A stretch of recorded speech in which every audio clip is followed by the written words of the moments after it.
Good morning, good afternoon, good evening, wherever you are, and thanks for stopping by again.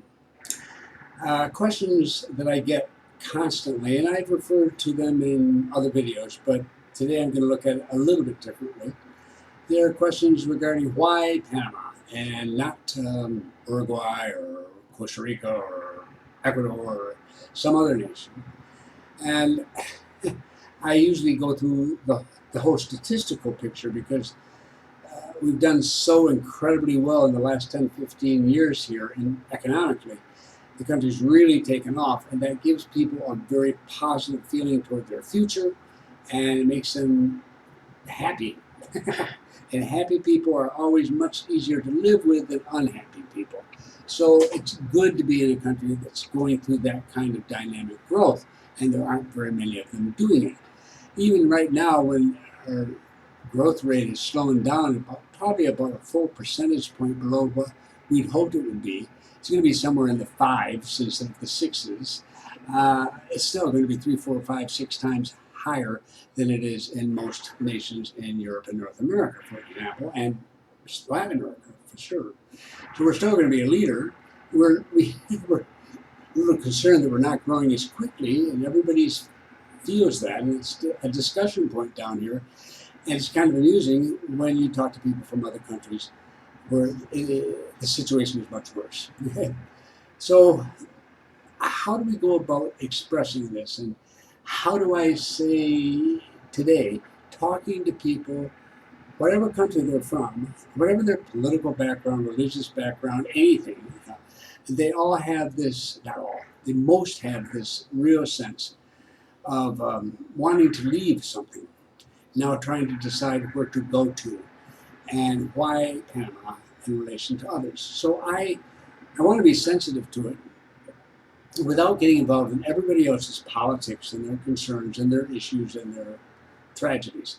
I know a lot of Venezuelans. I talk to them. I try not to talk about Venezuela, which is an ongoing catastrophe. No question about it. And it's extremely sad. And we all hope, very much hope, they're going to find a way out of this at some point, although it doesn't appear to be coming anytime soon. But we also feel the same way to many other countries. Now, one thing that does occur in Panama, and it can be annoying to those of us who live here, is that people come from these other major nations, at least they think of themselves as major, in Latin America, North America, Europe, and they are having serious problems at home they're trying to get away from, but when they come here, they sort of look, as we say in English, they look down their noses at us.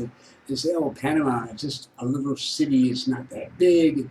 You see, it's everybody knows about the canal, but nobody really thought about Panama and Panama City as being some sort of cultural center or center for knowledge or one thing or another. It's just a small city in a small country that happened to have a canal.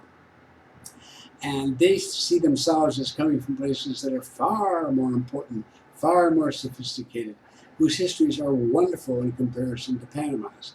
So they let that hang out sometimes in public, and they would be critical of people here. It can be very, very annoying. So far, Panamanians have taken it much better than people do in other countries, especially right now when they're so sensitive themselves about their own situation. It's a delicate topic to talk to anybody from these other countries, but here people handle it quite well, but they do have moments when they really get irritated, and I can't blame them at all. I'm reading a book right at the present time by a Dr. Parag Khanna. Dr. Khanna is a senior fellow at the National University of Singapore. He was born in India. His parents were very well-educated professionals, so they lived there and in Dubai for a while. But then when he was still a young boy, they moved to the United States. He's an American citizen, educated there, also educated in Germany and also in the United Kingdom. He's a very well-educated man, a very intelligent person, and the author of several best-selling books. And his latest one happens to be the one that I'm reading at the present time. I'm not going to go into a lot of detail on this. I may put some reference to it down in the description if somebody's really interested, but it's not really the point. It's not the book. It's what he had to say at one particular point. Now, I just talked about how Panama gets treated poorly and insulted. sometimes, by people from other nations. They're not alone. Dr. Khanna has a section of his book that deals specifically with Dubai. Now, most of us know Dubai. That's the one with the big buildings, the tallest building in the world, and artificial islands and all that. And some of us remember that a few years ago, they looked like they were going bankrupt. Everything was collapsing, and people said, that's the end of Dubai. Well, it wasn't.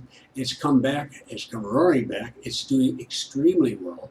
It draws people, like Panama does, from all over the world to an even greater extent than we do.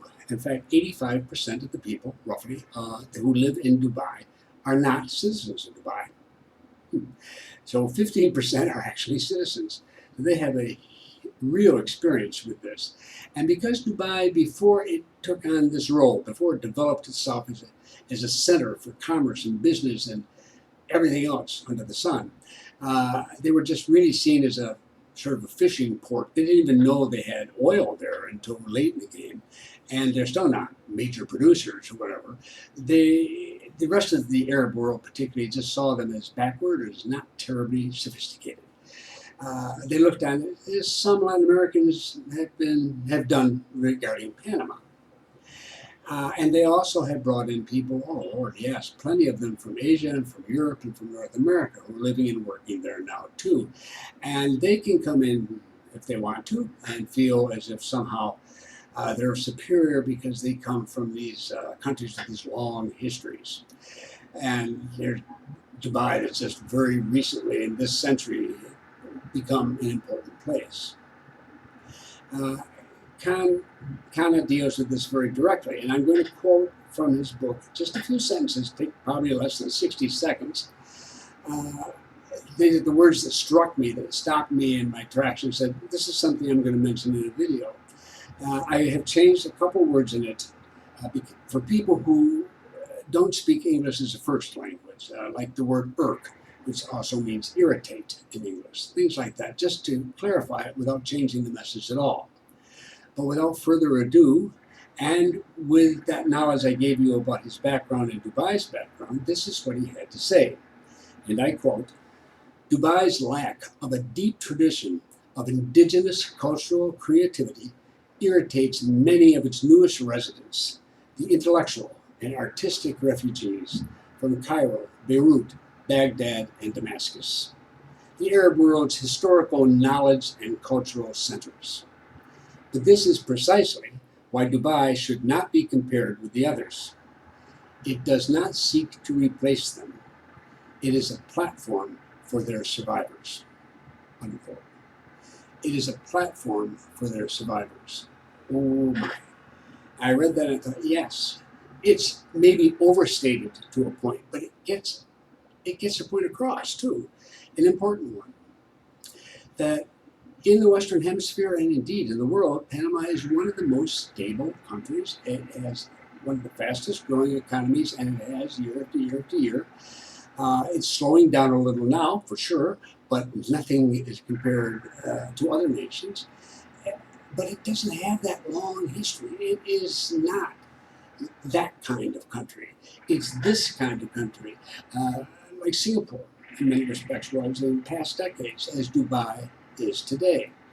It's a platform other people are welcome to come and build on. And that's one way to look at Panama. One very good way to look at it. For people who feel, that group of you, who feel like you're under stress or you just need to get away from your home situation, you're looking for something a little quieter, more stable, less shouting and screaming, less anger, less division, less sometimes violence. And you come looking for that. This is a good place. It does provide a platform in which you can build a new life. No one's going to build it for you. You've got to build it. You can't expect Panamanians to build your life for you, but they're going to give you fairly easily, and in comparison to a lot of countries, fairly cheaply, a means of becoming a permanent resident. Not a citizen, I've discussed that elsewhere. That is very uncommon, but as a resident, a permanent resident, as it's called, here in the country, which gives you the rights and responsibilities of citizens without the ability to hold public office or vote or carry a passport or one thing or another. So, but they give you practically everything else. And it's true that residents, people who are indeed permanent residents in Panama, are treated differently and looked at differently by local people and by the a court of law or anything else than people who are just tourists or who are just living here for a brief period of time. It really does make a difference. So the platform has been provided. Dubai has provided a platform for many Arabs who live in countries that are just falling apart or where violence is a daily activity. They've given them this platform in which they can start again, where they can live in peace, where their families can live in peace, and they can go about doing whatever it is they want to do. Panama does the same, and even more openly than Dubai. And we don't have any religious prejudices here that are going to interfere with people. We don't want any of that. This is a very open society, and basically, if you keep to yourself, you do your own thing, you don't bother other people, you don't hurt other people, you can believe and live a lifestyle very, very much as you like, within the laws of the country and within common sense, of course. This isn't just a place to go wild. It is not the Wild West. It is an organized society. But it's a very open platform for building a new life. So again, for those of you who are just looking for a place with a warm temperatures and comfortable place and in the tropics and what have you, and that's all fine. Folks like you have been coming down here for a long time.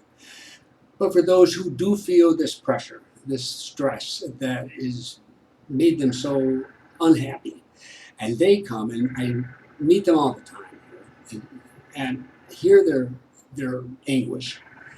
I tell you, yes, this is unlike the other nations that you're looking at. This is really more of a platform on which you can build.